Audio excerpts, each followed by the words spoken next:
According to Pollock, religion is often considered the most widely used system to make ethical decisions and to conduct moral reasoning. People all across the world rely on a range of religions to guide them in making moral decisions. The application of divine command theory varies from religion to religion and within each religion, despite the fact that it is widely used worldwide. In A Modified Divine Command Theory of Ethical Wrongness, 1973, Robert M. Adams argues that moral wrongness is grounded in the commands of God, specifically the commands of a God who is essentially loving.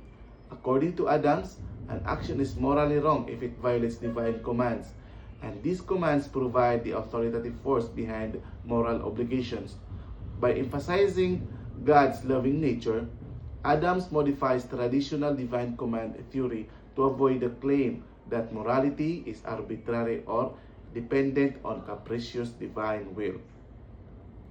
Adams' account is compelling in its explanation of the binding ought-like force of moral requirements, something many naturalistic more theories struggle to explain. So, his distinction between moral wrongness based on commands and moral goodness based on God's nature is a key philosophical insight that strengthens his position and addresses the Euthyphro dilemma.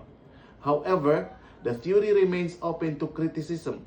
Concerns persist about moral epistemology, how humans reliably know divine commands, and about the dependence of moral obligation on theism, which may exclude non-theistic moral frameworks.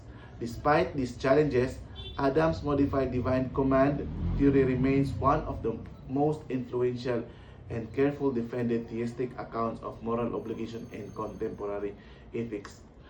Ultimately, Adams maintains that this theory remains compatible with moral realism. Moral truths are objective and not dependent on cultural conventions or personal preferences.